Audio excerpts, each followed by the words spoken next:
My name is Peter Kriva. I'm the new, I don't feel so new anymore, but I'm the new director of the Institute of Environment and Sustainability. I don't have any work to do tonight except to get this kicked off. I want to thank Boeing and Tina and John Quinn and the Oppenheim family for supporting this event. And of course, it's co-hosted by the Emmett Institute. We're trying something a little bit different here. Our environmental issues are complicated. Usually, we hear one view in a lecture and another view in a lecture. It doesn't really work that way. I don't know if you have kids and you've raised them, it's not simple. So this panel is about it not being simple. We hope to have a lively discussion about energy futures. And we're going to end up, the format will be to have introductory remarks. Our moderator will orchestrate and conduct the discussion. In the last 30 minutes, it's open to you. And you get to address questions to them and interrogate them and make them work for the evening. They're not going to be introduced because you have a sheet with their biographies. The only person I'm going to introduce is our moderator, Oliver Morton. He's the energy and environment editor for The Economist. He's written a number of books. One that just recently came out that I really want to sort of recommend, The Planet Remade. So if you're really serious and interested about climate change and worried about it, this is a book to read. He's a tremendous writer, and it'll make you think in really fresh and novel ways. And then as you'll see when he bounces across the stage here with his garb, he truly is an original thinker. Oliver.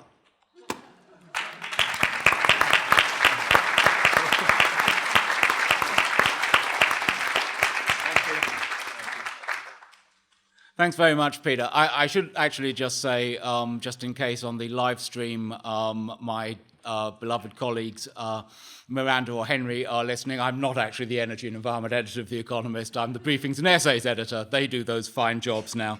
Thanks very much for coming to this. It's a topic that couldn't be more, well, I was going to say timely, but it's going to be timely for a long time, but it couldn't be more important. And one of the things that I think I'm looking forward to hearing the panel talk about is actually some of these questions of timescale. This is not an issue that we can settle tonight, but it is an issue that we can turn over tonight in the knowledge that we're going to keep turning it over in our minds and in our policies and in our beliefs for years to come. So the question that's before us is 100% renewable strategy globally viable? And that really makes you ask three different questions about renewable technologies. One is how much can they do? Another is how much do they need to do? How much energy are we actually going to be using in the future? And the third, without which the first two become slightly academic, is there a pathway, an economic and legislative and political pathway, which gets us to where the renewables are doing all those things that they may be able to do?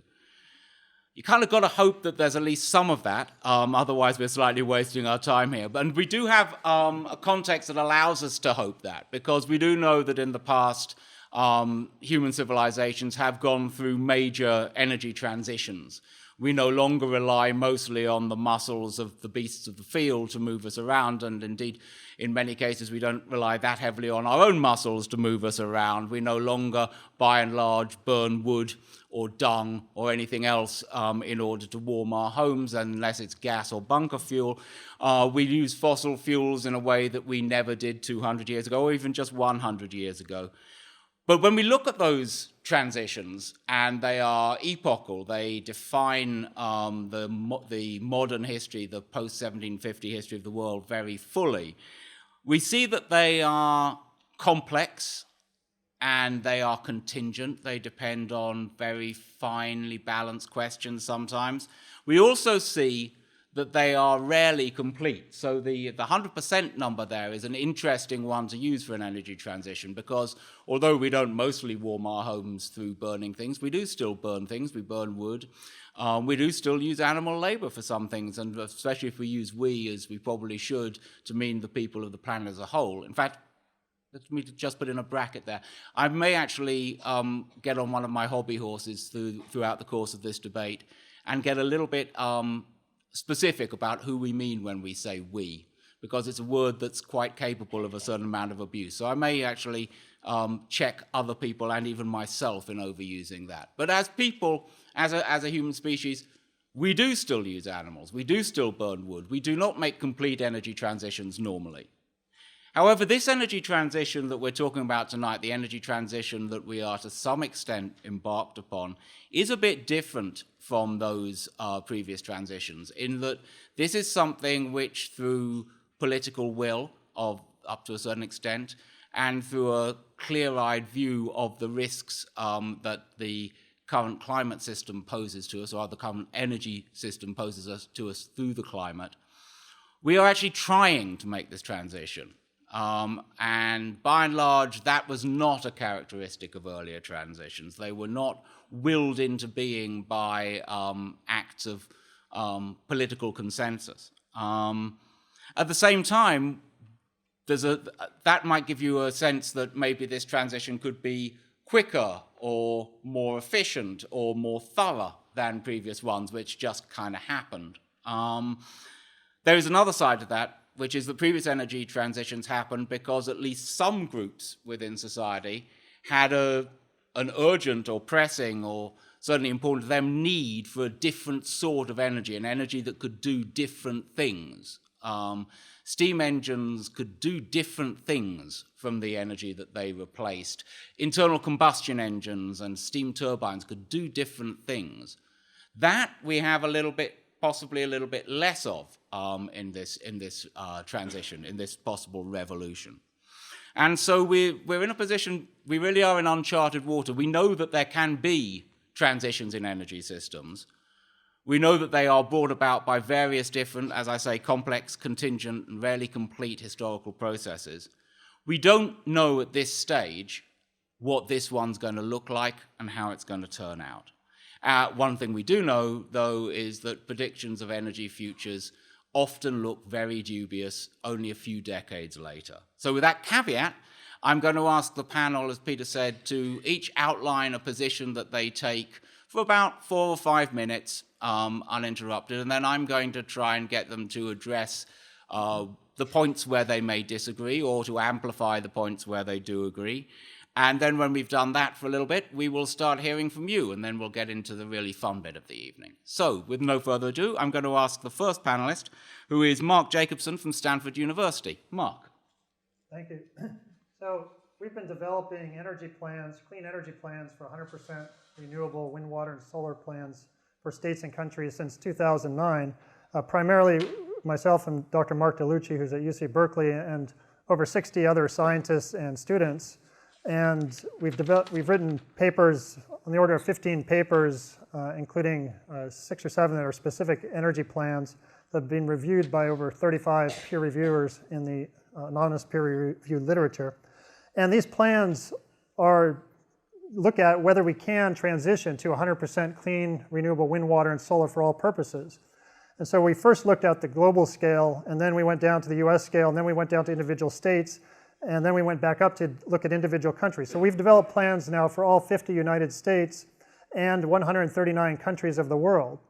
And just to give you a summary of what we found, for 139 countries, which represent about 95% of all emissions, I mean, the end-use power demand, that's what people actually use today for all purposes, is on the order of 12.5 terawatts or trillion watts.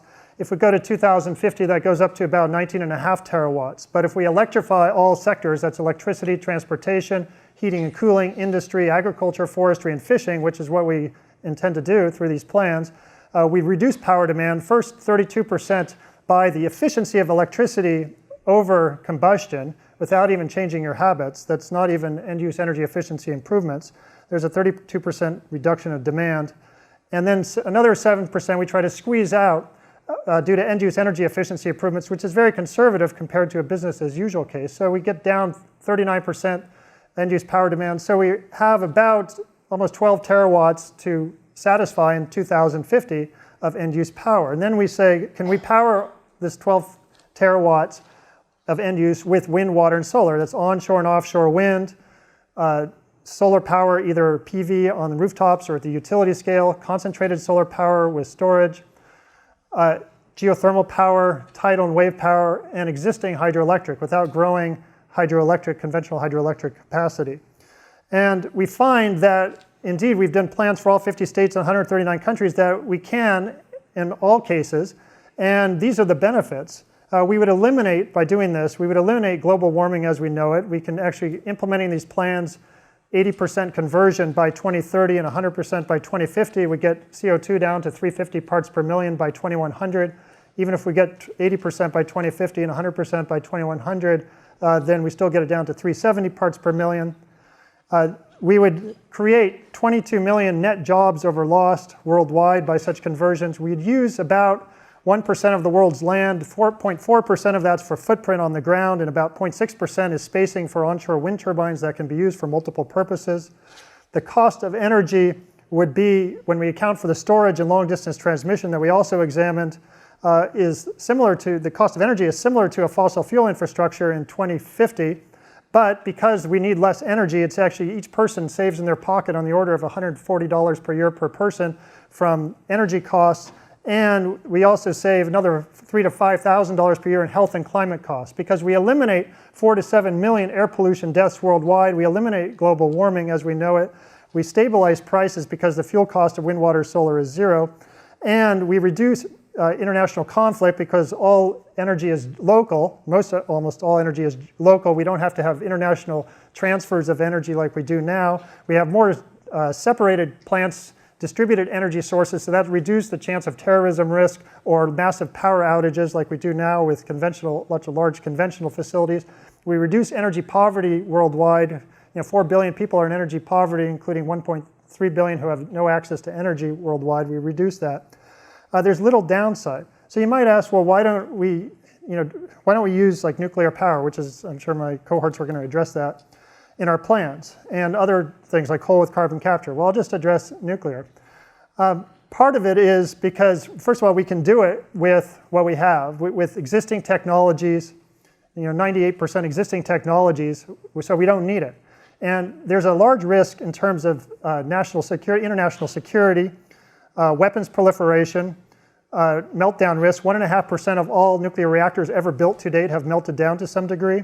5 countries of the world have secretly developed nuclear weapons under the guise of civilian nuclear energy programs or research reactors. We have unresolved waste issues where we have to store waste for hundreds of thousands of years. And my colleagues want to increase nuclear by up to a factor of 10. I mean, if we wanted to power the whole world with nuclear, we would need about 16,850 megawatt power plants. And we have about 400 today. So even if we have only 5% of the nuclear plants, or 5% of the maximum we need, that would double it to 800. We would have more countries of the world who don't have nuclear energy right now might be interested in converting that into nuclear weapons. In terms of cost, we have right now wind is the cheapest form of electric power in the United States today. Unsubsidized is 3.6 cents per kilowatt hour. Subsidized is around 2 cents a kilowatt hour. Solar at the utility scale is 5 to 7 cents per kilowatt hour. Natural gas is 5.2 to 7.5 cents a kilowatt hour. Nuclear, because there's only one plant there's cost data for that's recent, is 12.5 cents per kilowatt hour unsubsidized, and in the U.S. So we're talking, if you invest $1 in nuclear, you're getting 1/4 the energy output. Plus, it takes so long to put up a nuclear plant, between 10 and 19 years on average versus 2 to 5 years for a wind or solar farm, that while you're waiting around spinning your heels for this nuclear to come up, you're burning coal, gas, and oil on the regular electric power grid. And that's resulting in that, plus the emissions due to the refining of the uranium, which goes from fossil fuels, results in 6 to 24 times more CO2 emissions per kilowatt hour than wind on average. And so these are the reasons we don't want to go there, because we don't need to. It may be better than some other technologies, but it's not so good as wind, water, solar, and there's no need because we can solve the problem with clean renewable energy with existing technologies. Okay, thanks very much indeed, Mark.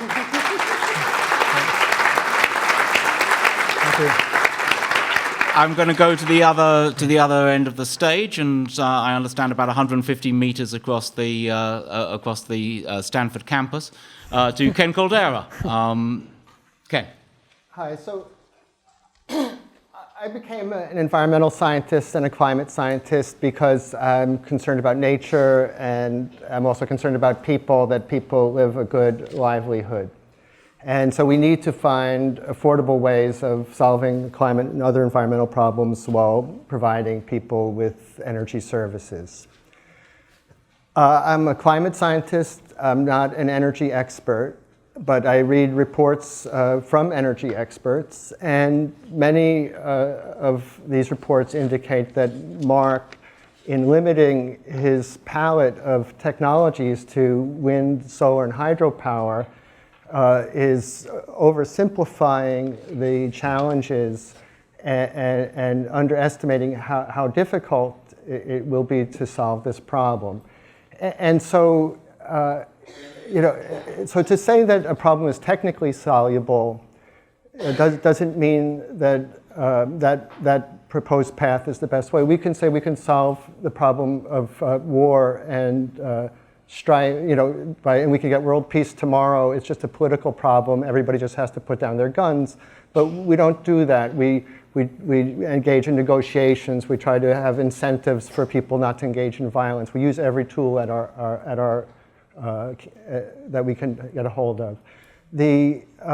Let's just focus on the IPCC for a bit. That in climate change science, there was a few papers. Ken, can you just spell out what the IPCC is? Oh yeah, the for people? Intergovernmental Panel on Climate Change is several thousand scientists and engineers come together and analyze the climate problem and how to solve it.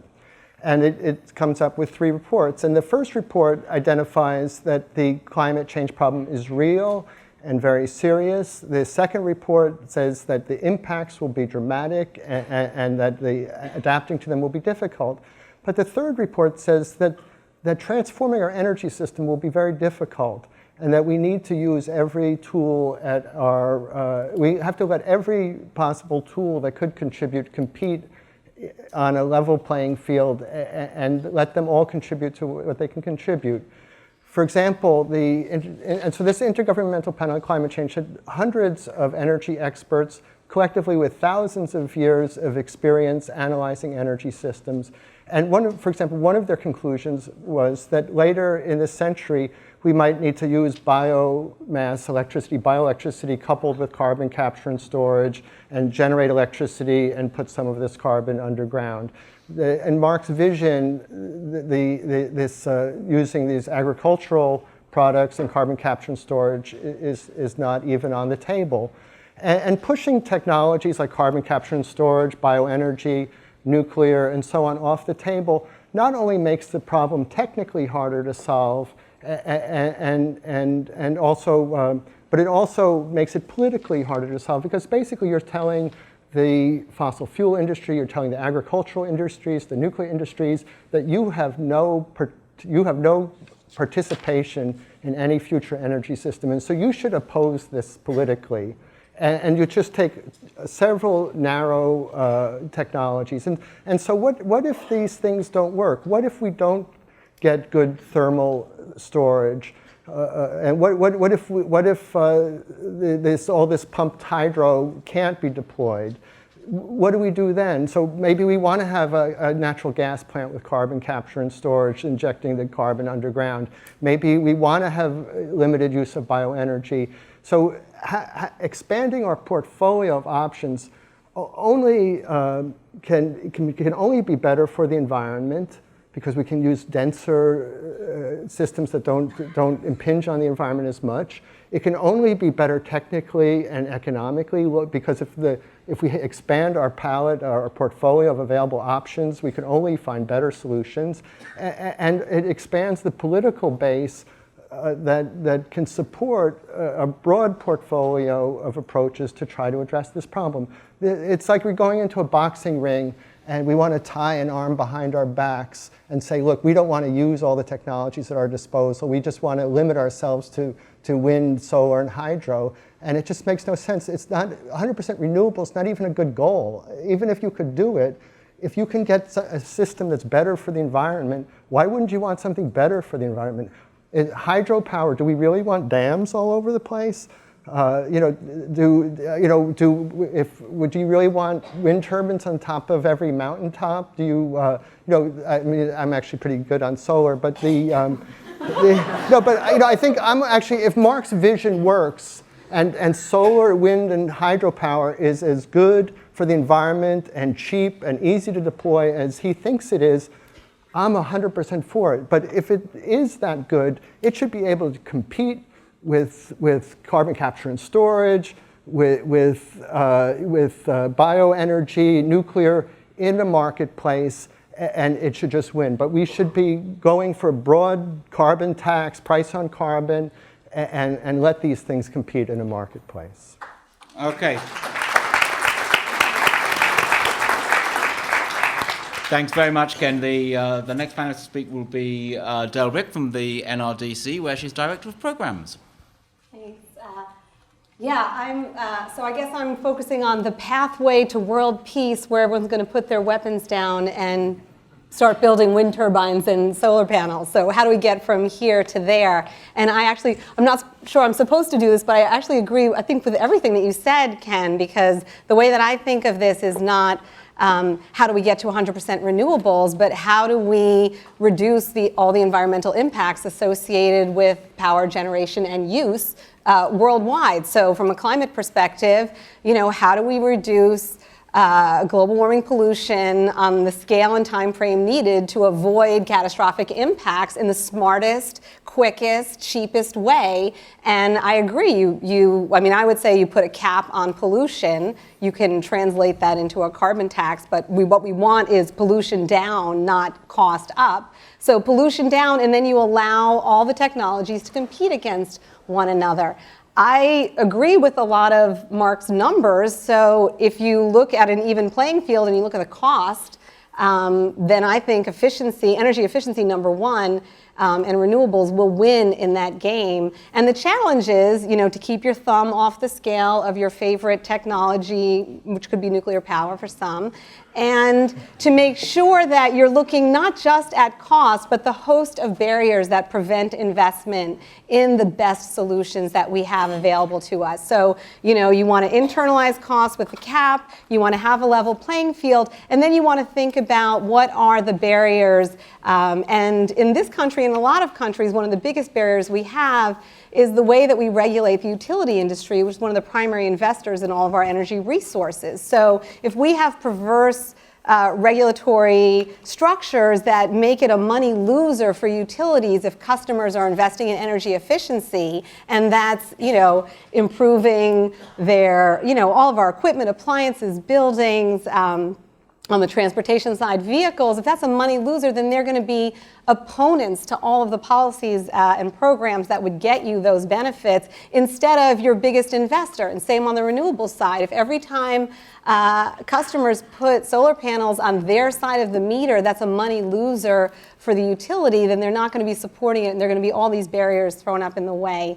There are other barriers: access to capital and financing, transmission planning. We have 100 years of history of planning around large centralized power plants. If we're going to have a more modular, resilient system and a cleaner system, how do we change the way that we do that planning so that efficiency and renewables can really compete on a level playing field? In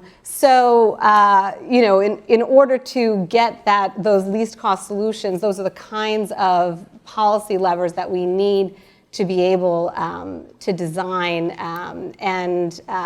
We're not all the way there yet, but what gives me hope are, we just had Paris, so the whole world is in this game now and committed, and they're not even just talking about 2%. They realize that, 2 degrees, that we have to not even go to 1.5 degrees change, and including China and India with, I think, more substantial commitments, not everything we'd hoped for, but more than people expected. We have the Clean Power Plan, and we did just have a major hiccup with the stay with the Supreme Court, but that plan is going to move forward. And you have a utility industry which has gotten the memo on this, and that kind of gave a collective shrug to that stay because their industry is moving in this direction under any circumstances. And then you have the states, and California, of course, is a great leader, but there's also all the northeastern states. So you've got the Regional Greenhouse Gas Initiative with a cap on carbon pollution in the Northeast. We have a cap up here in California, we've got 50% renewable commitments in New York and California, and growing commitments in 29 other states. And these policies have momentum and popularity that even the Koch brothers with all their money can't kill, even in places like Kansas. You've got Texas, you've got so much wind, they've got to give power away for free at night. So, these things are really coming into the mainstream to a point where renewables will be the mainstream technology and not the alternative technology. And we are approaching that turning point, I think. Thanks.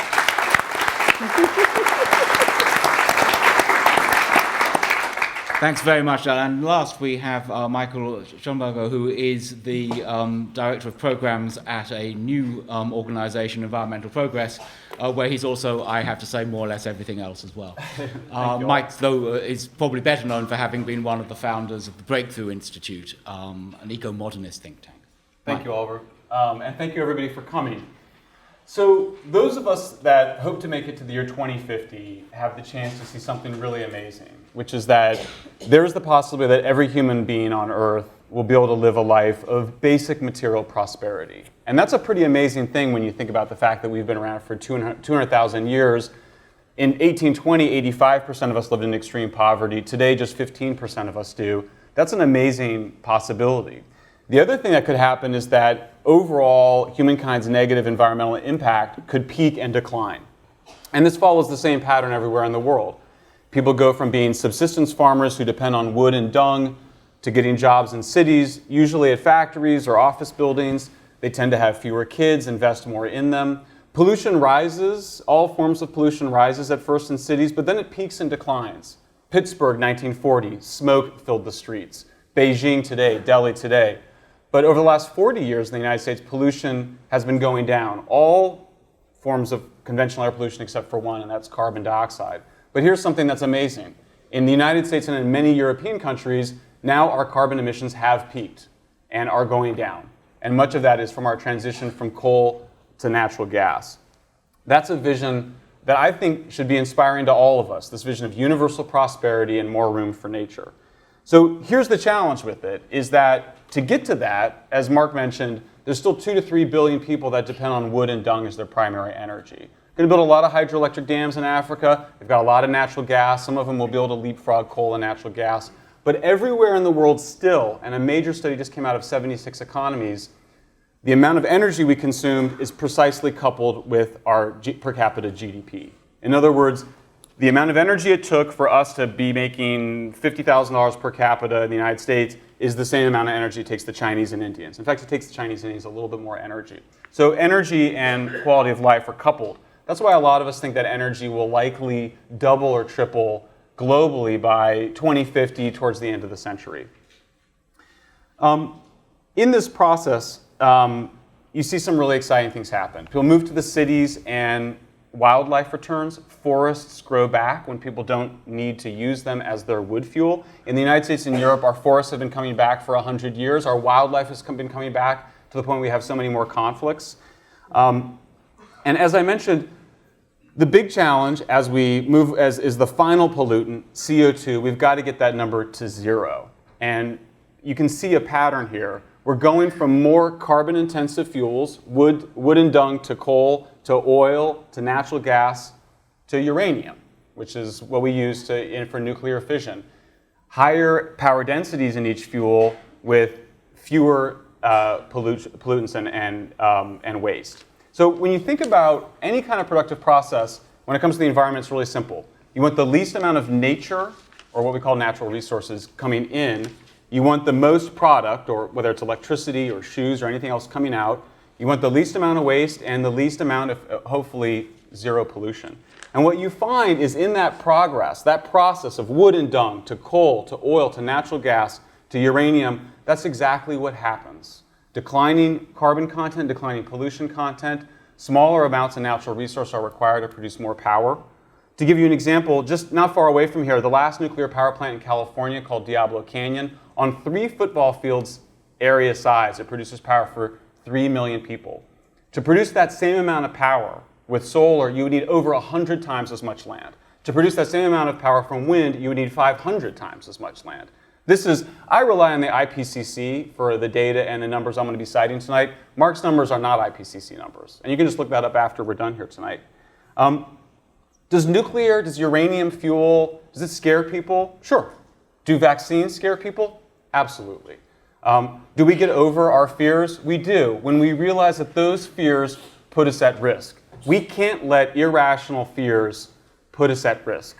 Go look at the peer-reviewed literature. Just Google it on the mortality, the deaths from energy sources. It goes in that same decline. Wood and dung to coal to oil to natural gas to uranium. It's a very simple process. It scares us, sure. But fertilizer, nitrogen fertilizer, comes out of the same process to make ammunition. And we don't ban nitrogen fertilizer or say we're not going to use nitrogen fertilizer anymore. It's what Timothy McVeigh used to blow up the Oklahoma City building. We don't allow our fears to govern what we do. We don't ban high-rise buildings. I get terrified when I go into them. We overcome our phobias. So let's talk about the role of solar and wind. They're vital. I mean, I've been an advocate for solar and wind for about 20 years of my life. One of the challenges we had, I spent about 10 years working to build Cape Wind off the coast of Cape Cod. One of Dale's board members, Bobby Kennedy Jr., stopped that project from getting built. It was in his viewshed. It was right where he liked to sail. He's also been an obvious critic of vaccines. He says vaccines cause autism, and he's been a big critic of nuclear power.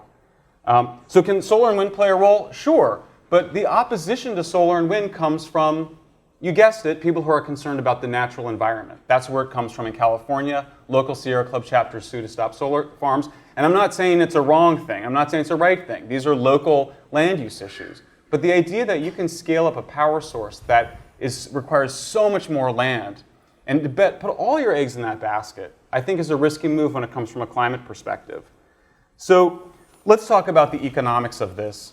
Dale's group, NRDC, which I used to work for a number of years ago, we succeeded in getting huge subsidies for wind and solar. So to give you a sense of it, solar is subsidized at 140 times more than nuclear, and wind is subsidized at 17 times more than nuclear. Don't believe me, don't take my word for it. Google those numbers. Congressional Research Service did the study. Those are the subsidies. When the wind subsidy is cut off, no more wind turbines get built in the United States. Full stop. Same thing is true in the UK and Spain, where they just are phasing out those subsidies. So I'm going to wrap up by just asking a question of my panelists. I want to equalize energy subsidies too. I hope all my panelists agree with me. Let's equalize energy subsidies. Let's expand the renewable portfolio standards in all of the states to include nuclear. Let's treat all zero carbon sources of energy equally and fairly. And I'd also further ask, let's work together to stop Diablo Canyon from getting closed down. NRDC hasn't taken a position on it. Mark Jacobs has called for the last nuclear plant in California. He wants to tear it down.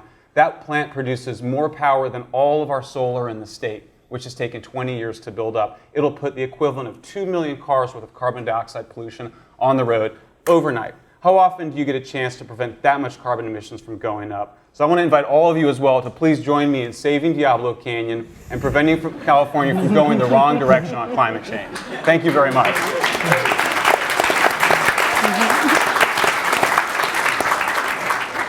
Thanks, Michael. I'm now going to lead the panel in a few questions and ask them to sort of like join in with the process. And I'm actually going to start off straight back with Michael. Talk me through how a fear of nuclear proliferation is equivalent to a fear of vaccination. Oh, it's very simple. So first of all, let's clear something up. No country has developed its nuclear weapons from a nuclear energy program. What Mark said was very clever. He said a nuclear program or research reactors. How do we know that Iran wants to build a nuclear weapon? Because you can tell. We have inspectors that aren't allowed in. They can spy on it. We know what they're doing. Countries, whether it's China or India or Russia or the United States, we develop our nuclear energy programs after we get those weapons. So the vast majority of emissions in the world come from about 20 countries, most of which already have nuclear capability or could expand it. So we're not talking about spreading nuclear power all around the world.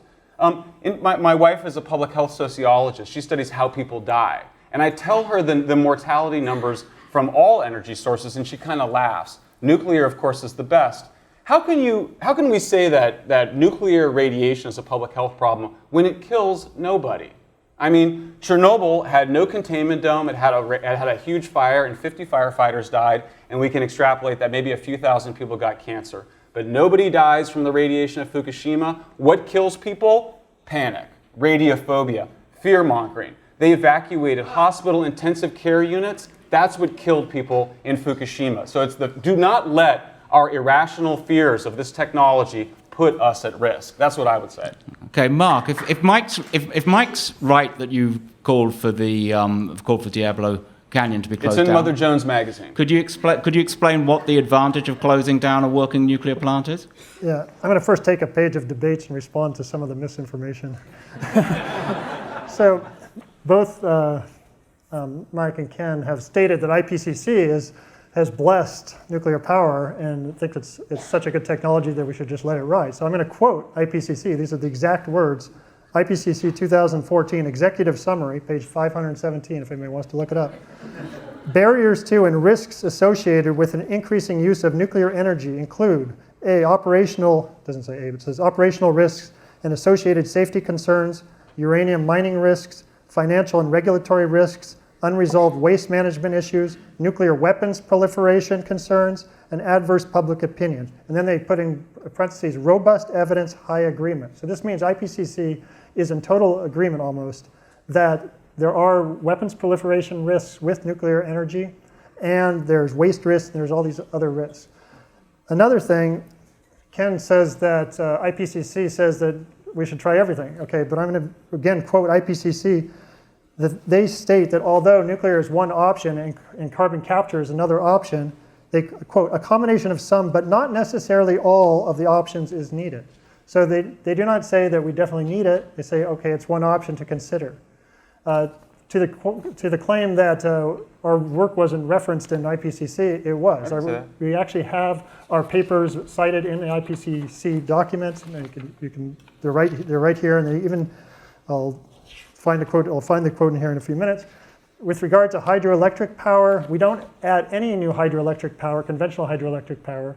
The only hydro that is added in ours are pumped hydro storage, which are existing pumped hydro storage plus planned or proposed licenses in the United States, for example, that are already proposed licenses and pending licenses. So there's no new, we're going to just jump hydroelectric power huge amounts. In regard with coal with carbon capture and sequestration, here's the problem with coal with carbon capture. We've done in 2009, we did an analysis reviewing all these energy solutions, which Ken doesn't mention, that we analyzed carbon capture. The problem with it is the carbon capture equipment requires 25% more energy. So you actually need 25% more coal.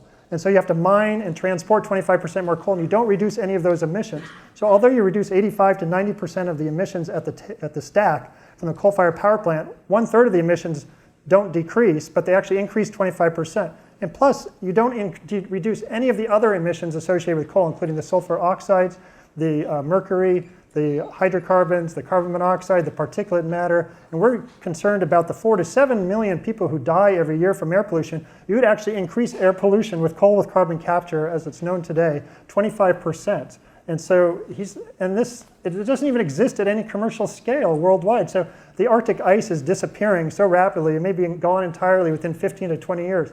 And so they want us to wait around and hopefully develop some miracle technology that's going to come around and save us when the Arctic is disappearing below our feet and we have solar and wind that can be deployed. Okay, Mark, can I just comment on that? Yeah. Do you really think that there's a deployment pathway that can do anything in a 15-year time scale to things like this? You're just talking about the ice, that there was not enough time. But my understanding, and I know there are people more expert than me in this on the panel, is that there's a fair amount of inertia in the system, and stuff that you do now is not going to change something in 10, 15, 20 years. Well, this is why we need aggressive policy measures. Certainly last year in Europe, 100% of all new electric power was wind, water, and solar. In the United States, 70% was. Wind is the cheapest form of electricity right now, and solar is the second. Utility scale solar and onshore wind are the cheapest forms of electricity in the United States today, despite these claims about the subsidies. The unsubsidized cost of wind is 3.6 cents a kilowatt hour. The subsidized cost is around 2 cents a kilowatt hour. Nuclear, the unsubsidized cost is 12.4 cents a kilowatt hour. According to Lazard 9.0, it's 2015 costs of energy. Everybody can look it up. These are the costs of energy. So we definitely think that we can if we have aggressive policies. Otherwise, yeah, it's going to take forever, but we need aggressive but you're saying that policies. with aggressive policies you can change Yeah. the climate in 15 years? No, not the climate. We can change the energy infrastructure. The climate will lag. Right. But we'll start to get there. We'll do the best we can. You can only do the best you can. I mean, you can't. And how do you feel about the fact that other approaches to modeling these? There's a paper by Kevin Anderson recently in Nature Climate Change saying that the only ways to get well below 2 degrees are to either have negative emissions or to have a time machine and go back in time and get the policies moving forward. The integrated assessment modeling community seems to have a very different view from the view you put forward on what's possible. Can you just explain to us why those views are so different? Yeah, because I built for the last 26 years, my career is climate modeling. I built from scratch a climate model and air pollution health model at UCLA right here, starting here. And so we simulate with this model. We actually we developed plans for 139 countries, wind and solar and existing water and other technologies. We put them in the model, count for the feedback of 2 wind turbines of the changes of kinetic energy to the extraction of power, the extraction of solar energy. We developed time series of wind and solar resources. And then we look at the CO2 emissions that come out of the atmosphere due to the shutting down of all these plants. And then I have a simulation, I have a plot I could even show you up here of all the IPCC scenarios and our scenarios with 80% conversion by 2030 and 100% by 2050. We get down to 250 parts per million by 2100 using our scenarios. Nobody else has looked at these scenarios, except there are studies that do look at just cutting off all emissions, and they agree that you do decrease your CO2 emissions in the atmosphere. Whether that translates into temperature changes is a different issue because they're aerosols as well. But these models that are used for these IPCC scenarios, the problem with them is in order to run thousands of years, they're so simplified, they take out most of the physics and the chemistry and the cloud microphysics that are included in the model that I developed over 26 years. So did you say down to 250 parts per million? Sorry, 350. Okay. 350. Ken, you were wanting to come in there, but before you do, I wanted to say something, because you're a very nice, equable, fair-minded sort of chap, I've noticed. And it strikes me that the IPCC might be a bit like you and might just say, well, let's give everyone their chance to say that their thing's good and we won't. And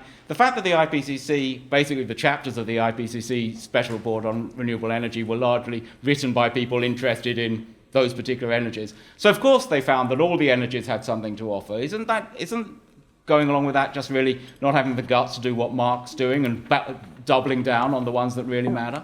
I don't expect every technology to be able to win in a future marketplace. I'm just asking that we allow them to compete. Mark quoted the IPCC saying that no one technology is necessary, and that's completely correct. If let's say we didn't have solar power, we wouldn't just say, oh, well, game's over, the planet's going to warm. We would collect all the other technologies together and do our best to solve the problem. But each technology we take off the table makes the problem that much harder to solve. And Mark's concern about the time scale is exactly why his proposals worry me so much. Because if we look at time scale, what's the time scale to get an offshore wind sited in the United States? So far, the evidence is it takes forever. Doesn't happen. When there's problems with endangered animals and trying to put the solar panels in the desert, so there's no shortage of problems. Well, let's talk about the rest of the world. Africa, South Africa just built 2 5-gigawatt coal plants. Nigeria, a corrupt government, rich people sitting on oil. Do we have to wait for them to solve the problem of their corruption and local governance before we can get them to reduce greenhouse gas emissions at a time when, of course, they need to increase energy access at the same time? And so maybe we could get them to burn their oil and do carbon capture and storage, but if we need to solve the problem of corruption in the developing world and get benevolent governments before we can address the climate problem, we're never going to address it in time. So we just need to use all the tools that make sense and that can compete in the marketplace. Dale, I was really interested by one of the things you said, extolling the virtues of wind energy, that you have to give away the energy at night in Texas. And I was thinking that sounds great, but it also struck me that if I was thinking of investing in something, then investing in something where I have to give away the product because I can't find a market for it doesn't sound great to me. So I wanted you to talk a little bit about the economics. Is there a problem, as some people hold, that as you move forward with renewables, you do get this destabilizing effect on traditional energy markets? You have to reimagine the market to deal with a large amount of production at zero marginal cost, which is what renewables offer you? Yeah, I mean, there's the whole industry is at a turning point right now. I mean, the utility business model, the rise of renewables, the rise of energy efficiency, which has really become a huge investment for utilities across the board, and then all the issues around resilience and climate adaptation, which we haven't even talked about, and the need for systems, an energy system that can provide us the reliable, affordable, and environmental performance that we need, that we don't have right now. And we don't have a planning and investment structure that's built for that. So we need to reinvent the way that we ask utilities, especially because we regulate them, but the industry generally and the rules that we set up to drive a different way of thinking and investing that's going to give us those solutions so that we have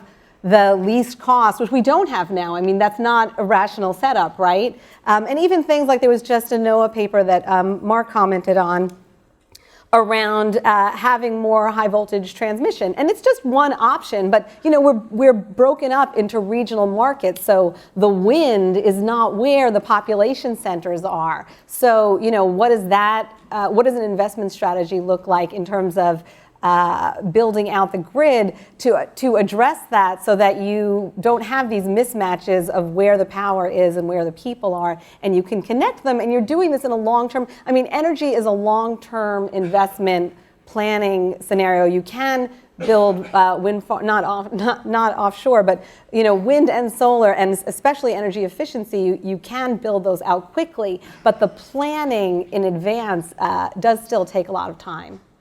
Mark, I wonder if I could ask you to come in on Ken's point that by narrowing down the number of avenues you're going to pursue at the beginning, you have a project that's much more brittle and prone to failure if you can't actually push it through. And now there is this point that Michael mentioned.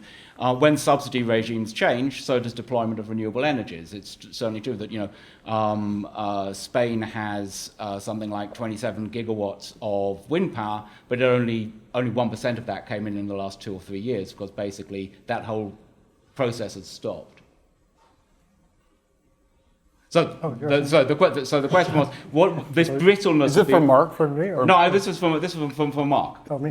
I was echoing Michael's point by saying this point of Ken's, that there's a brittleness to your program if you build it around just a few technologies rather than having a broad base.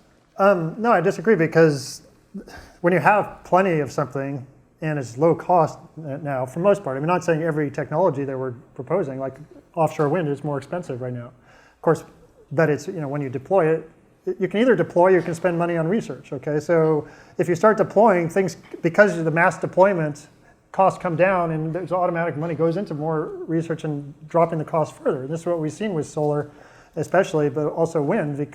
By massive deployment, costs have come down. But doesn't the Spanish example rather fly against that? Because you've got massive deployment, I mean a huge deployment program over about 10 years. They then changed the subsidy regime, and there's been no deployment since.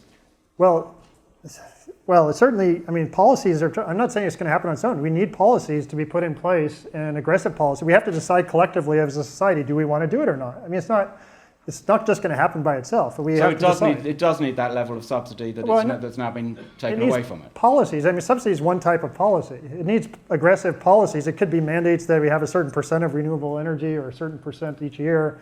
It could be, carbon tax. I don't know. I mean, that's just one. There are a lot of types of subsidy. I mean, fossil fuels and nuclear get huge subsidies too. I mean, if you look at the integrated subsidies over time, I mean, it's a massive amount.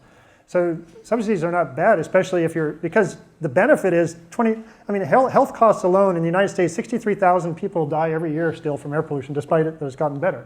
And that still costs 3% of the GDP of the United States. And worldwide, it's 4 to 7 million people. It's on the order of 3 to 7% of the GDP. So that's a subsidy that's not being paid for by the current industries. And climate's another, that's $25 trillion per year, by the way, by 2050. Climate's another $17 to $25 trillion per year by 2050.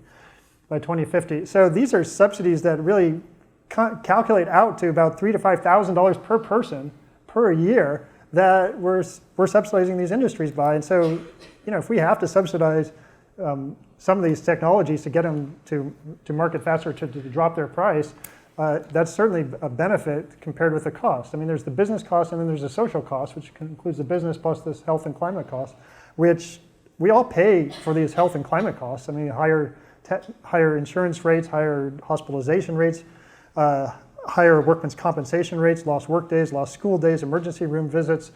All these costs are being paid by all of us that we don't realize are due to these fossil fuels right now. Okay, Mike, we Can I have just jump in?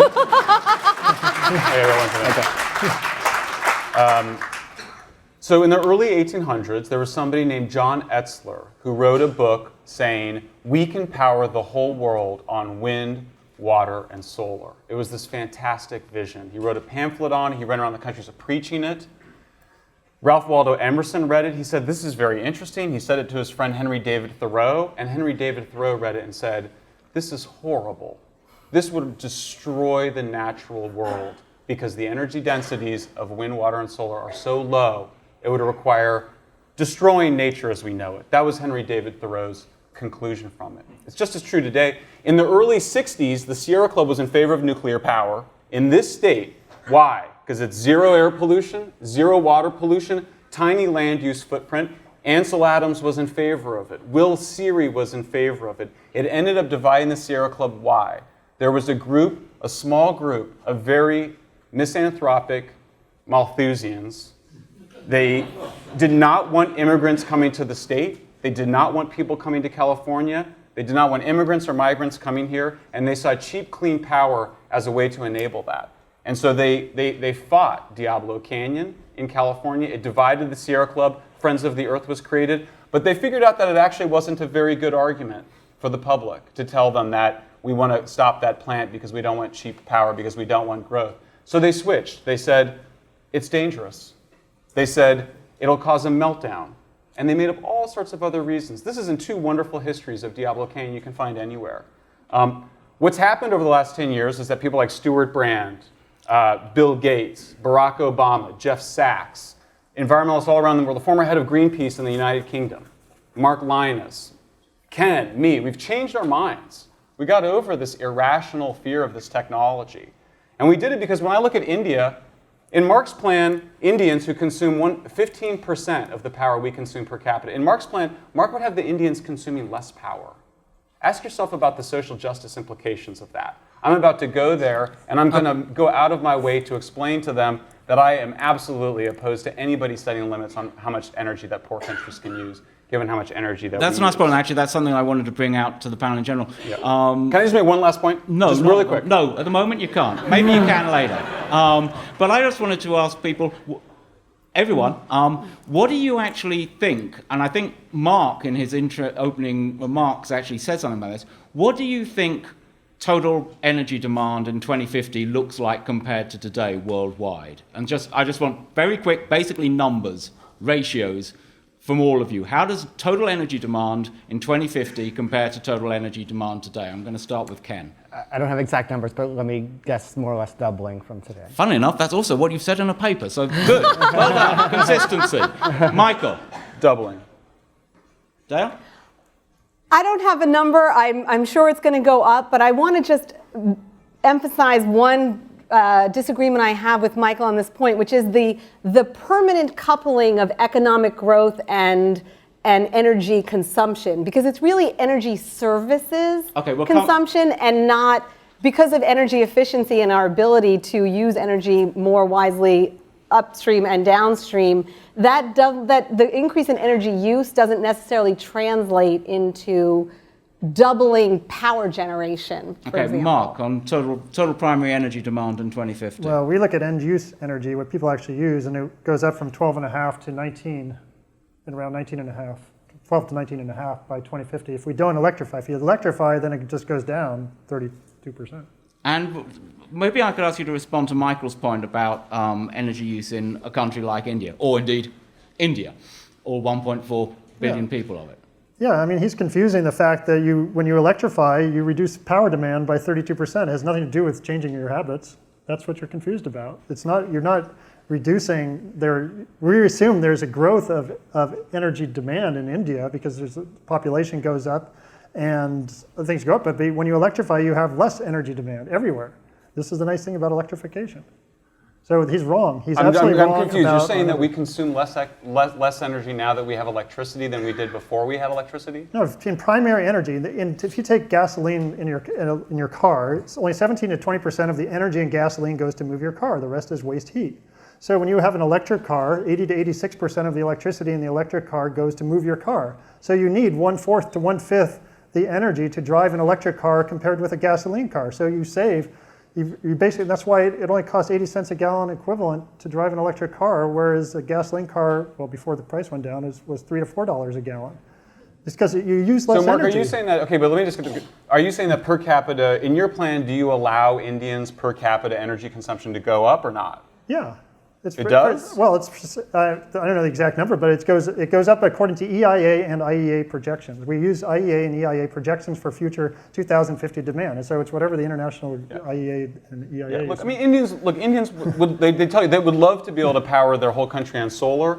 They need to run their factories 24/7. That's how countries develop, with factories. Factories that run 24 hours a day, 7 days a week, which is how factories run, they require baseload power. We don't have that with solar panels and wind turbines. And of all the talk about batteries, they're very expensive. And the kind of utility scale storage we have is also very expensive, significantly as the cost. So they're not building coal because they love pollution in India. They're building coal because they're desperately poor. 700 million Indians don't have any access to electricity, mostly rely on wood and dung. But just one point, Oliver, which I wanted to make. The reality is, variable renewables, solar and wind, their value to the grid goes down as their penetration increases. This is very easy to understand. Wind and solar produce power when you don't need them, and they don't produce power when you do need them. Peak power demand is between 5 p.m. when people come home from work and 9 p.m. Television, kitchens, think about it. That's not a time when there's a lot of sunshine shining, and the wind is very variable, not just during the day, but seasonally. When you look at countries that have decarbonized the fastest, that have reduced the amount of carbon per unit of energy in their economy, the world provides a bunch of natural experiments. France and Sweden in response to the OPEC oil embargo, Germany during its current energy transition. And what we find is that countries that went nuclear, Sweden and France, were able to go 5 to 7 times faster than Germany and other countries that went renewables only. Just Google that, find out which one's faster. This idea that nuclear is slow is a complete myth. And I still haven't gotten an answer, by the way, on whether these two will join me in saving our last nuclear plant in California, or whether if this is really about climate, why are you going to add 2 million cars worth of carbon dioxide on the road, Mark? I don't understand it. Since I did actually ask that question myself earlier, I'd be interested on that one. Why is it worth closing down an existing nuclear power station? Well, first of all, it's not because it's not operated. You have to shut it down for a while to refurbish it, and then you're going to spend billions of dollars. Why not take that money and invest it in deploy clean renewable energy? Because it could be down. You don't even know how long it'll go down. It could be. It can produce power until 2065. What are you talking about? No, like it can produce power for another 50 years. We're talking about. It has to go down to refurbish it, and then it. Well, why are we going to refurbish it? It's running great. It's gold plated. They retrofit it all the time. It's like the most scrutinized plant because it's upwind. It's near Malibu, it's like incredibly scrutinized. It's a great plant. So why are you going to shut it down? My position. Is it about the climate? I mean, if it's about the climate, why do you want to do that? Well, if you're, can I jump in here? That would be a welcome jump. If your primary interest is the climate, then are you willing to have nuclear compete against all technologies, or are you 100%. Insisting on nuclear at any price?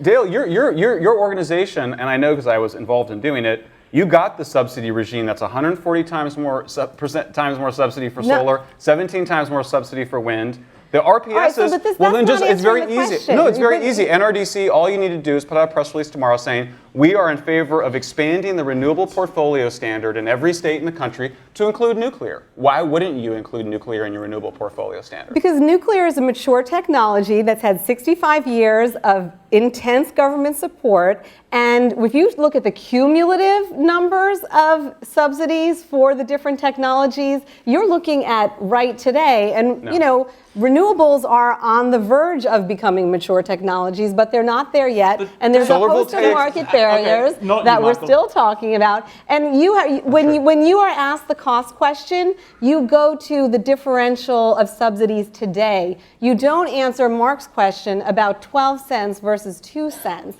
and why nuclear as a mature technology needs a thumb on the scale and isn't willing to compete. Existing nuclear plants today are shutting down because they can't compete in the marketplace, not because flower power is going or circling them with daisies and saying, oh, we're irrationally, and honestly, Actually, it is. I think is 'cause of that. it's really offensive that you're saying to us, we have an irrational phobia against nuclear power that's on par with vaccines, phobia, as opposed to this is an industry that has failed to compete in the marketplace, number one. And number two, there are serious issues about safety and security and waste that the nuclear industry has not addressed. I live close to Indian Point, and there is a story in the news, it seems weekly, about leaks and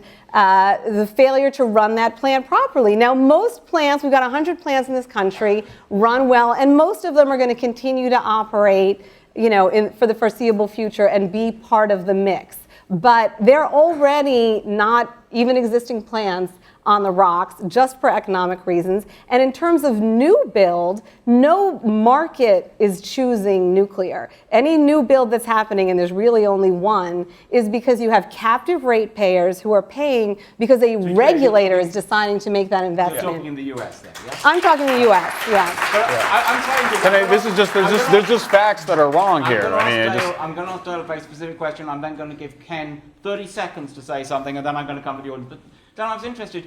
You were saying that nuclear is a mature technology, but isn't the whole point of Mark's analysis that renewables are a mature technology as well? That all we have to do now is deploy them in the right amount? Yeah, wind is, I think, mature in many places. There are other issues besides just the per kilowatt hour cost that he's talking about, like the transmission system, like siting issues that we haven't worked through with renewables. So there's sort of issues other than cost that have to do with deployment that that make the technologies not all the way mature yet. But we're close. I don't think we're going to have direct subsidies for that much longer for renewables, because the purpose of them, as he said, is to speed the development so that they become cost competitive more quickly. That's why you have a subsidy. It's not to prop up a technology that is never going to compete in the marketplace. And then sometimes we do use financial subsidies to attack these other market barriers, which we should attack directly, not just with money. Okay, Ken, very, very briefly. Okay, I would like to point out areas where I think Mark and I are largely in agreement, and that is... Where's the fun in that? that is this. No, sarcasm. Yes, go on. That is, there's a basic project of electrifying as much of the economy that's not electrified today, and then trying to make carbon neutral fuels for the part of the economy that's hard to electrify, and then to decarbonize the electricity system.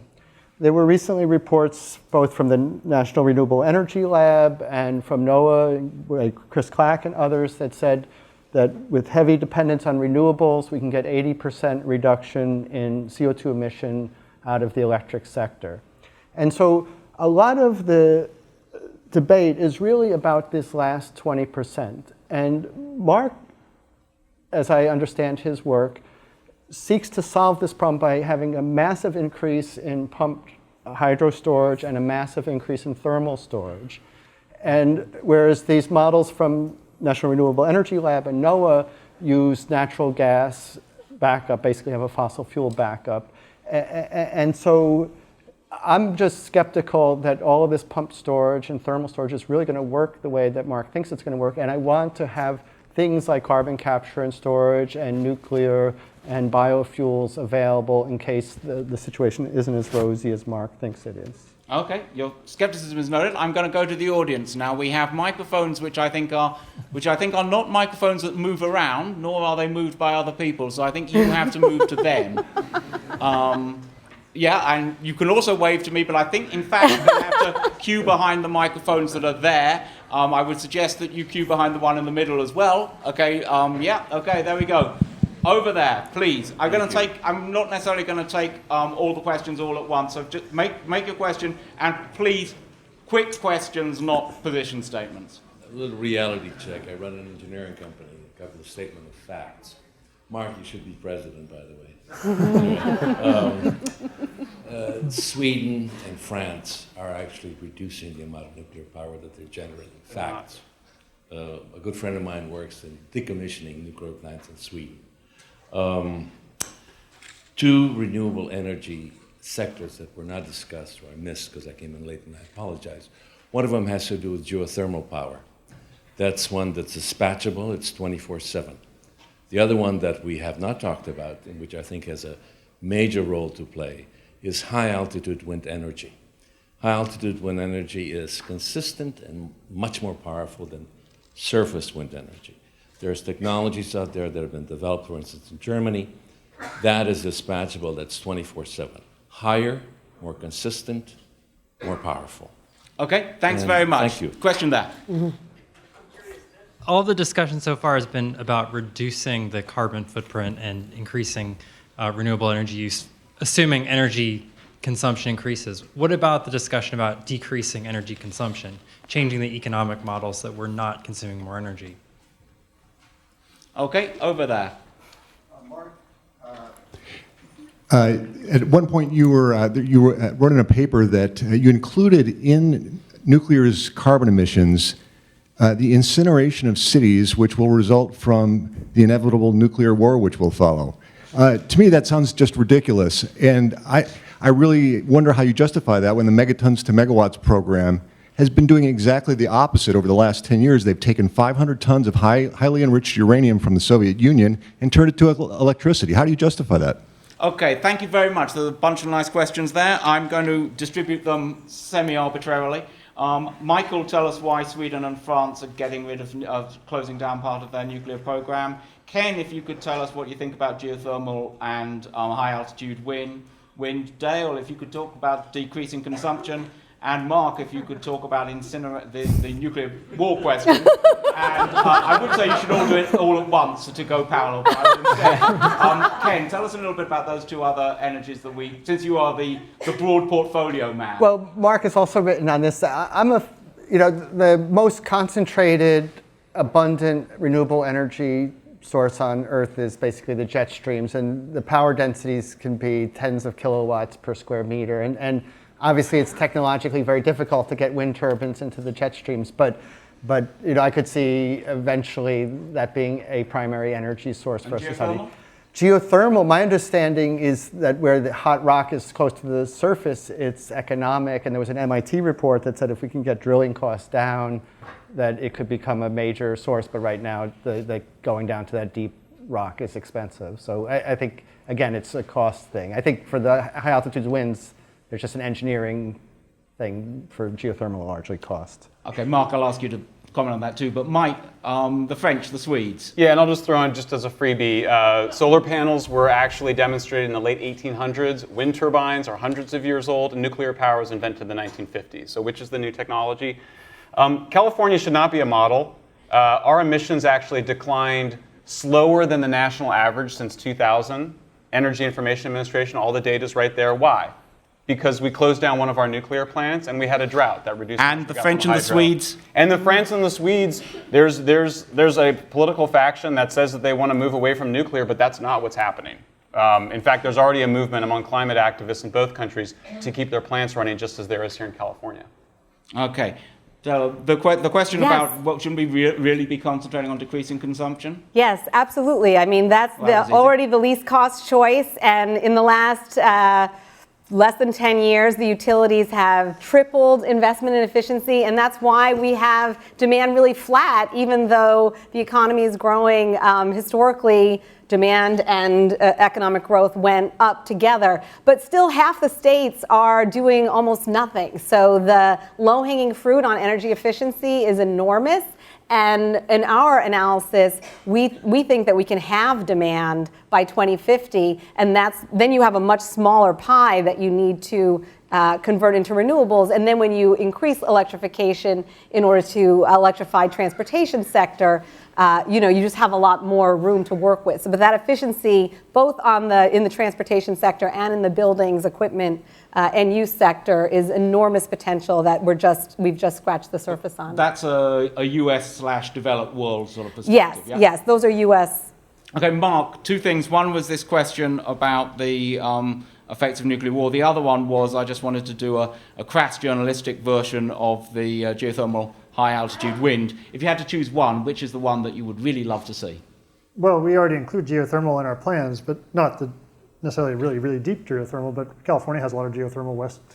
So we include geothermal, and yeah, as the speaker said, it is useful. We also include tidal and wave power. High-altitude wind, I mean, it's great if it works, but there have been a lot of companies actually trying to get a high-altitude wind, and they've had to keep lowering and lowering, so now they're into the boundary layer. If it works, that's great, but right now I'm less hopeful than offshore wind. With regard to the nuclear, so in 2009 we did a study reviewing solutions to global warming, energy security, and air pollution, and we looked at all the factors associated with the different technologies, including risk of nuclear war. And so then we did a calculation, well, what if there was one nuclear explosion that resulted between a megacity as a result of nuclear energy proliferation converting to weapons, and that resulted in, it would kill a lot of people, but we also calculated the carbon emissions, as some other studies have done.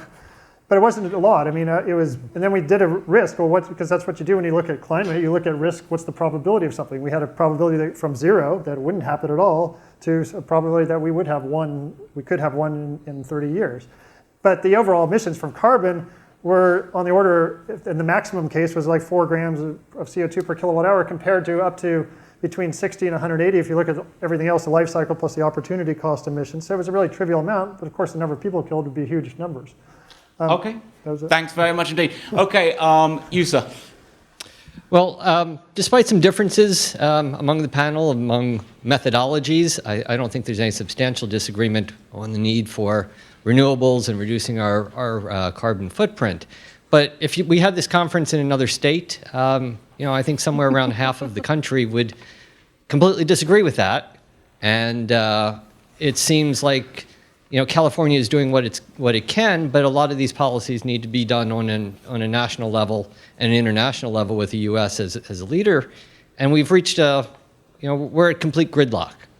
And how do we implement these policies while we have this political gridlock in the country where half the people don't believe these are necessities? Okay, thanks very much. Over there. Yeah, we just had a methane leak up in Porter Ranch you might have been aware of. Robert F. Kennedy Jr. points out that utility scale wind and solar are actually gas plants because the vast majority of the power produced by a wind and a solar farm is from the gas turbines. Have you calculated how much leak would cancel out the global warming or the green energy savings from wind and solar? In other words, if you have a solar farm that's the power is mostly being generated by gas, and that gas infrastructure is leaking, and methane has 84 times the global warming potential of CO2, the CO2 you're not putting in the air is more than made up by the leaking methane. At a certain point, the wind and the solar farm are basically like bailing out the Titanic with a coffee cup. Okay, thanks very much. At the center. Yeah, I'd just like to mention that a number of incorrect statements were made about solar, and I'll just mention two as to be illustrative. One is the statement that that solar is power is produced at the wrong time of day. Anybody who can make that statement has never lived in the San Fernando Valley in the summer when all the air conditioners are going like crazy. The solar panels on the roof of my house are helping to fight that very problem at the right time. They're producing the most energy when the air conditioning is going like crazy. There's another incorrect statement that that solar takes covering so much new land area. All you have to do is go into up into the Verdugo Mountains or Santa Monica Mountains and look down at all the commercial and residential roofs that are completely empty of solar panels in this city. These are rich homes. These are people who wouldn't think twice about spending $60,000 to remodel their kitchen, but they would not put essentially virtually free solar panels on the roofs of their house. And Thanks very much. Hi. Yes, please. I work in the PV industry, and I'm also a nuclear supporter. So I may be a rarity, but my question is for Mark and Dale. Is there anything that would open your mind to the possibility of using nuclear power? There's an awful lot of very smart people that are saying the fuel cycle can be closed so we don't have waste, that we can burn the existing waste for 700 some years, and that proliferation resistance can be built into it. We're about to have a meltdown-proof small modular reactor in the US in just a few years, a NuScale reactor. Are you open to that possibility? Okay, thanks. I'm going to put those back to the panel. I'm not really. I think the point about gridlock and not everyone being California is obviously true. I'm not quite sure where we go with it, but Ken wants to go somewhere with it. Yeah, I do want to go somewhere because I think this gets to the point about restricting yourself to wind and solar and hydro, because you have agricultural interests in the middle of the country. You have oil and coal interests, and these, you might not like these people, but they're politically powerful. And the climate problem is pressing on us. And if these people can see a role for themselves in a future energy economy, maybe they could, and see themselves as part of the solution, maybe they can politically support a carbon tax and other policies. But if we alienate the whole middle of the country, telling them that they have no role to play in any future energy system, it's a political dead letter. Mark, what do you think of that? No, I'm addressing that question directly to Mark. What do you think of that? Well, I mean, the states with the most installed wind power are Iowa and South Dakota, and these are Republican states. So I think that premise is wrong, that they're not benefiting from this economy. I mean, Texas has the actual greatest installed wind capacity. Iowa and South Dakota have 30% of all their electric power produced is from wind. They're exporting a lot. I mean, at least Iowa is.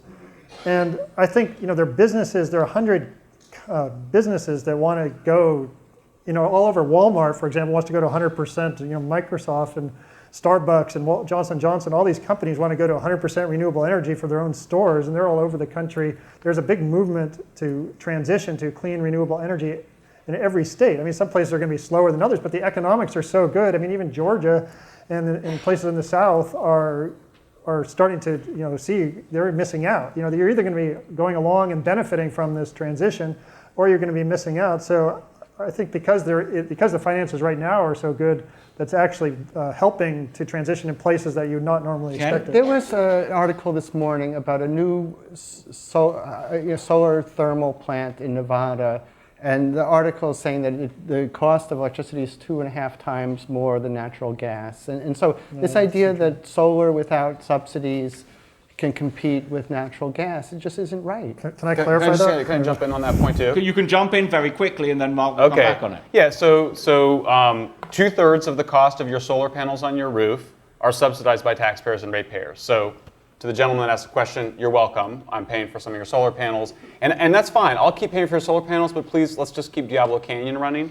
And the second thing I was going to say is that people don't realize that it's in the LA Times yesterday, the Porter Ranch gas leak. Why is all that gas being stored underground? Does anybody know? Southern California Edison needed it to back up variable wind and solar. You don't go from fossil fuels providing power 24/7 a day, 24/7, to intermittent 20 to 30% of the time solar and wind. You've got to have that backup. And then just on the final point, there is something that Republicans love as a climate solution.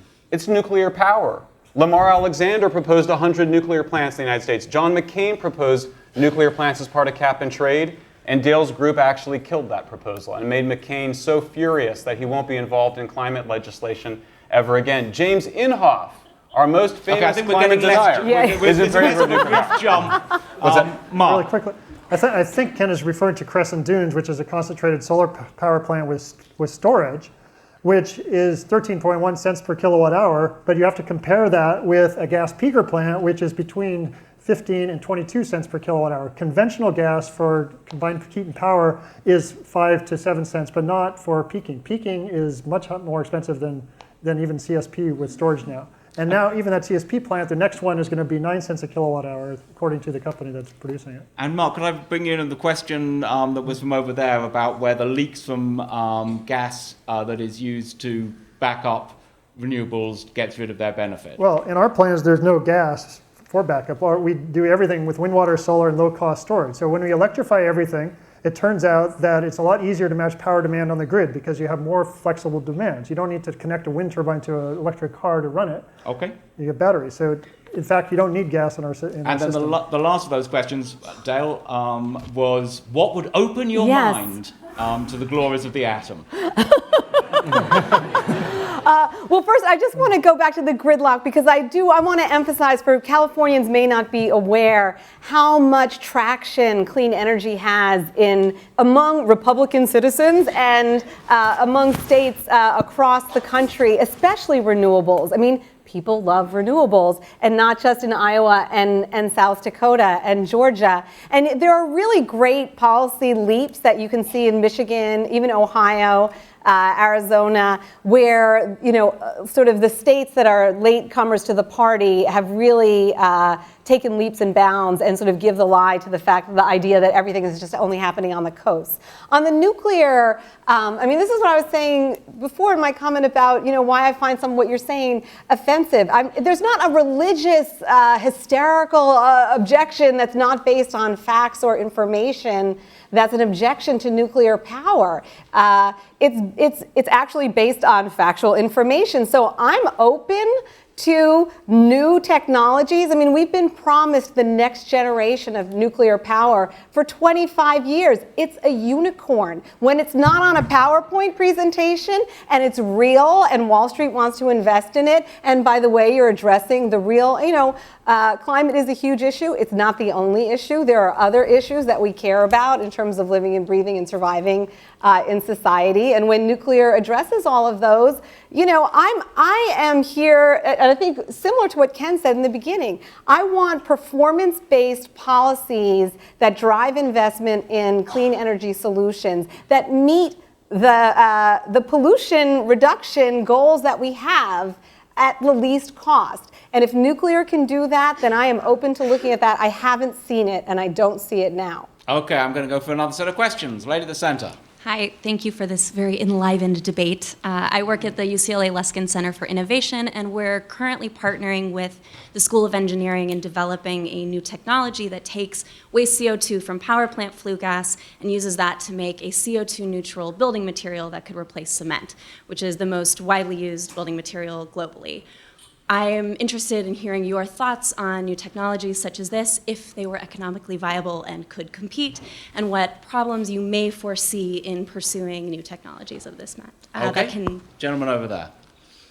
You were, excuse me, you were looking for a miracle technology to come around and save us. There is a miracle technology that can come around and save you, and I want you to take and erase everything you know about fusion, because fusion is a potential within 10 years. It can produce 35 gigawatts of electricity. It can produce 500,000 barrels of oil per day. It can produce 3,000 acre-feet of water. Okay. Now, am I just talking about something out there? No, this was done in 1976 by the Department of Defense. It was not a weapon, and so it was shelved. And DOE has not picked it up, and they should be picking it up. Okay, thanks. It's We'll come on to green, and very safe. We'll Does definitely not have come on to waste. that. Gentleman in the center. I'm, to say the least, very upset with this discussion. I have never heard so much misinformation at a panel in my entire life, particularly here at UCLA, and I'm embarrassed for the rest of you. For someone to sit up here and say that Germany and Sweden have not shut down their nuclear power plants is a didn't say lie and false. You made a statement to No, I that didn't say effect. Germany. Yes, you did. I said France and Sweden. Sweden has shut them down, so has Germany. My point is this. I was a member of the UN IPCC, and the statements that you were making regarding that are false and incorrect. The fact of the matter, yes, you. Tell me what I said that was false. You said a number of things having to do with what the UN IPCC Tell me was what doing. I said that was false. I have to go back. If you're going to say, Be specific, I'm sorry, because because Okay, you're charging I'll me do with it right saying now. something false. I'm talking about the market. If you're going to, say have a that someone question. said specifically false things, you do have to say what those specific false things Having were. to do with the market. The market is not what the UN IPCC was talking about. It was talking about life cycle analysis and externalities. I was part of the panel that started writing those papers and sections of books about this. So what is it that you said? He was talking about the market as being the place where these things are coming together, and that's not true. That's not what the UN IPCC Did I was talking attribute about. that statement to the IPCC? What I said is the IPCC said that you could get rid of any individual technology and still solve the problem. The IPCC also said the problem would be easier to solve if you had a broad portfolio of technologies. That's what I refer to the IPCC. The market-based stuff that I talked about was me saying that I did not identify the IPCC as the source of the market-based comments. Well, the fact of the matter is... you can look at this later, and then I'm expecting an email of an apology from you. No, and I'll expect one back from you as well. I expect also from Michael the same thing, because... Okay, let's go to Michael. The question about Sweden. Sweden has shut down some nuclear power plants. Sure, but I've looked over the Øresund look. I mean, look. Everybody has shut down nuclear power plants. Shut down nuclear power plants without replacing. Yeah, the question now is, are they going to? The question is, are they going to shut down their whole nuclear fleet? And what I'm saying is, that's not what's happening. It might happen, but I don't think it's going to happen. Now, and Germany's doing the same thing. We're not speaking of Germany, sir, but the question... He did earlier. No, he really didn't. Yes, he did. He talked about Germany. Sir, I think you're misquoting Okay, us. I really did not hear him say that about Germany, but I don't intend to pursue this any further at the moment. Gentleman over there. Yes, you. I just wanted to ask, my experience in talking about sustainability is how we change the narrative. When I talk to people about sustainability, they think about that their life is going to consist of the DirecTV commercial. I don't know if you've seen it, how we have to settle, and they're going to have to grow their own food and drive a cart. So how do we change this narrative for the general public? I mean, a lot of what you've talked about here today, I mean, I understand a lot of it, but for most people, what you've talked about goes right over their head. And until we get the buy-in from regular people, I don't see a lot of this gaining any traction at all. Okay, thanks very much. Yes, I'm going to talk about transportation, but really quickly, I need to correct Michael. You said that 2/3 of the solar systems in the United States are tax supported. California. The ITC is 30%. That's less than 1/3. So you're off by just over one 50%. subsidy. And I said California. Regardless, So- you were wrong. No, it's not. He did say specifically California. What? And he was talking about a Yeah, number I of said, and I subsidies. said You said it's taxpayers 2/3? and ratepayers. Taxpayers and ratepayers, right? So that's what it is. You're paying. You're getting when you sell your electricity back to the grid, you're getting retail rates. You're not paying. You're not getting wholesale rates. But That's so the what? subsidy. It's worth. Well, if you're no, selling it so back what during is the that you're day, not during paying peak, the cost of the grid? if you're selling it back during peak times, the value of that energy is much higher. Yeah, and it's not peak times. You're selling it back, most of it. Well, it's when I'm selling mine back. But Okay. anyway, I'm up here to talk about transportation. You are up here to ask a question about transportation, and we're Yes. almost out of time. My question is, which of you on the panel are driving electric cars or internal combustion cars? Raise your hand if you're driving an electric car. Okay, I'll allow that. Who drives an Thank you. electric car? Thank you. We don't drive in New York. Incidentally, could I also ask another